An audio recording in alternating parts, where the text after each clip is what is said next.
అంటే what way touching అంటే ఇప్పుడు పెర్ఫార్మెన్స్ పాయింట్ ఆఫ్ వ్యూలో అంటే మీరు ఎంత క్యారెక్టర్కి డివోట్ అవ్వాల్సి వచ్చింది, మీరెంత కాంట్రిబ్యూట్ చేయగలిగారు ఆ క్యారెక్టర్కి? అన్ని పాయింట్ ఆఫ్ వ్యూలో ఈ మూవీ నాకు ఒక కెరియర్లో సాటిస్ఫైయింగ్ అంటే ఇదే. అందరికీ ఒక డ్రీమ్ ఉంటుంది కదా, ఇప్పుడు మీరు ఇక్కడ నేను చేస్తున్నారు, మీకు ఒక డ్రీమ్ ఉంటుంది కదా ముందు. Everybody has a dream. అట్లా there will be a point you will feel satisfied, you will feel happy about what you're doing.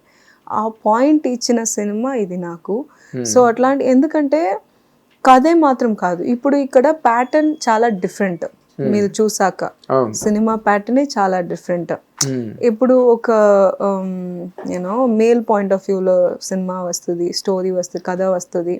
ఇది ఒక ఫీమేల్ పాయింట్ ఆఫ్ వ్యూలో చెప్పినప్పుడే నాకు చాలా భయం వచ్చింది. ఎందుకంటే it is not just a role, ఇది రెస్పాన్సిబిలిటీ. ఇది regular female centric film. I will not say this is a female centric film at all. ఎందుకంటే ఇది ఒక మంచి సినిమా, అదే నేను చెప్తాను. ఇది I don't bring it under some categories అట్లా.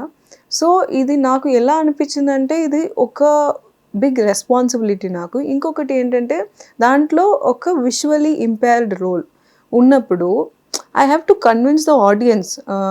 ఎందుకంటే ఇప్పుడు నార్మల్గా ఉంటున్నాను, నా ఐస్ నార్మల్గా ఉంది, నేను విజువల్లీ ఇంపైర్డ్ అని కన్విన్స్ చేస్తాను ఫ్రేమ్ మీద. మీ కళ్ళు సౌందర్య గారి కళ్ళలాగా, అవును, మీ కళ్ళు పెద్ద కళ్ళు కాబట్టి ఇట్ ఇస్ వెరీ డిఫికల్ట్. అవును, ఐ అండర్స్టాండ్. ఇంకొకటి ఏంటంటే అందరికి యాక్టర్స్కి ఎప్పుడు చెప్తారు ఛాలెంజింగ్ రోల్ కావాలి అని. ఇది నిజంగానే ఛాలెంజింగ్ రోల్ కాబట్టి ఇది ఒక పాయింట్ నాకు ఫస్ట్. అది brilliant script, brilliant characterisation. Second, the journey. ఈ జర్నీ ఎట్లా చెప్పడం అంటే, ఈ ఫిలిం కోసం నేను చాలాసేపు వెయిట్ చేశాను. ఎందుకంటే ఈ ఫిలిం చేసిన తర్వాత నాకు ఐ లిసన్డ్ అదర్ స్క్రిప్ట్స్ అన్నీ. నాకు ఏమో అది ఐ కుడెంట్ చూస్ ఈ సినిమా ఎట్లా వస్తుంది. ఎక్సైట్ చేయలేదు అంతా. Maybe we can say that also. ఎందుకంటే ఇది మొత్తం ఎగ్జైట్ చేసింది కదా, మొత్తం ఉన్నప్పుడు something I was chasing something different or something unique, not only for an actor, for the audience. Cinema ఎప్పుడు విన్ అవుతుంది అంటే ఆడియన్స్కి నచ్చదంతా అప్పుడే విన్ అవుతుంది. Whatever I choose or whatever the script I do, it does not matter. It's always in tomorrow our film also, when 22nd is releasing, what audience is deciding, how audience is responding is what matters. So and I believe in the script, so that is okay. And people, the team, mana director kabatti, DOP, everybody is so much have so much fire in their heart. And I think they have given their best. ఈ సినిమాలో passionate.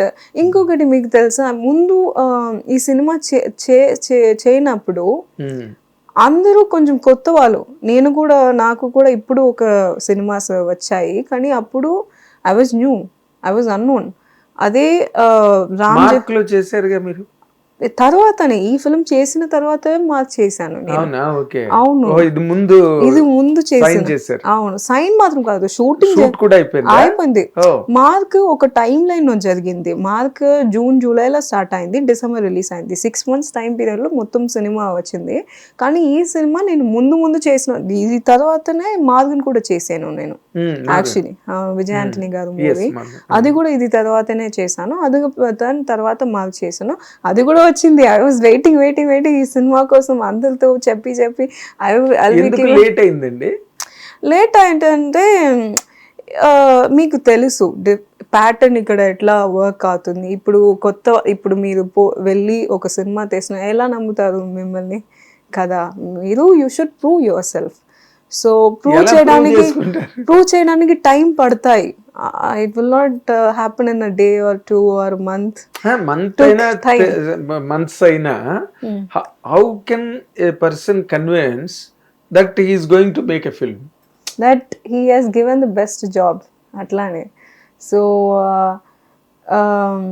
ఈ cinema చేసిన ముందు రామ్ జగదీష్ కాదు కూడా అది తర్వాత court వచ్చింది.